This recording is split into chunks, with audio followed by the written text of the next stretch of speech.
Ijtimoiy tarmoqlar yana portladi. Assalomu alaykum. Siz bilan Yangiliklar.uz kanalimizga obuna bo'ling va like bosishni unutmang.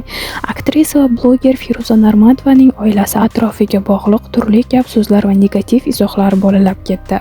Bunga aktrisaning kundoshlari farzand ko'rganlari haqidagi gaplar sabab bo'lgan edi. Biroq Feruza Normatova tarqalgan negativ izohlarga chek qo'yish maqsadida o'zining sahifasiga maxsus video xabar joyladi va vaziyatga oydinlik kiritdi. Bizdagi lavhalarda aktrisaning o'zi ham homiladorligi, farzand kutayotgani va yaqinda o'zi ham farzandli bo'lishini ko'rishingiz mumkin. Aktrisaning ta'kidlashicha, oilasida yana bir xushxabar va quvonchli yangilik. Qaynisinglim bilan tog'ga dam olishga chiqqan edik. Birdan telefon bo'ldi va ajoyib xushxabar eshitdim. Men 5-marotaba xola bo'libman.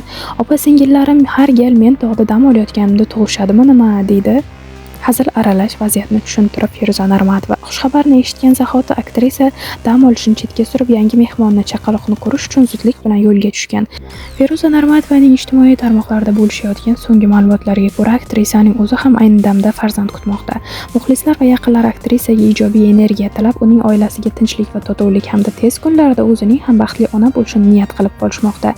Biz ham aktrisani oilasidagi yangi a'zo bilan muborakbod etamiz va kelgusida ham shunday ajoyib xushxabarlarni aktrisadan kutib qolamiz.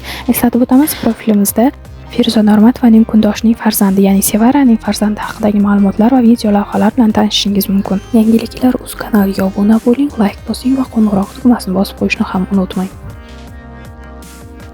Nargiza A'zamova Narminjan taxallusi bilan ijod qiladigan bloger va aktrisa onalik baxtiga erishdi. Assalomu alaykum. Siz bilan Yangiliklar.uz kanalimizga obuna bo'ling va like bosishni unutmang. Ijtimoiy tarmoqlarda qizg'in muhokamalar davom etmoqda. Aktrisa va bloger sifatida tanilgan, ayniqsa million jamoasi bilan bog'liq arabcha raqs videolari orqali keng ommaga yanada mashhur bo'lgan Narminjan onalik baxtiga erishgani haqida xabarlar tarqaldi. Ma'lumotlarga ko'ra, bloger o'g'il farzandni dunyoga keltirgan. Bundan avval shaxsiy hayoti bilan bog'liq ayrim surat va videolarni o'zining ijtimoiy tarmoqdagi sahifalarida ulashgan edi. Xususan, u dabdabali to'y marosimlari, hashamatli tantanalar va an'anaviy oq liboslarsiz turmush qurgani haqida birdaniga keskin ma'lumot bergandi. Shuningdek, sirli turmush o'rtog'i tomonidan avtomobil sovg'a qilingani aks etgan suratlar ham internet foydalanuvchilari orasida keng muhokamalarga sabab bo'lgandi. Oradan vaqt o'tgan bo'lsa-da, aktrisaning turmush o'rtog'i kim ekani va farzandining otasi haqidagi ma'lumotlar rasman oshkor etilmagan va haligacha noma'lum. Shu sababli internetda turli taxminlar va muhokamalar davom etmoqda. Biroq hozircha bu boradagi ma'lumotlarning aksariyati tasdiqlanmagan bo'lib qolmoqda. Nima bo'lganda ham muxlislar va kuzatuvchilar Narminjanni hayotidagi quvonchli voqea bilan tabriklamoqda. Yangi boshlangan onalik yo'lida unga baxt, oilaviy xotirjamlik, muvaffaqiyatlar, dunyoga kelgan kichkintoyga esa sog'lom va uzoq umr tilab qolamiz. Onalik har bir ayol hayotidagi eng unutilmas va mas'uliyatli davrlardan biri.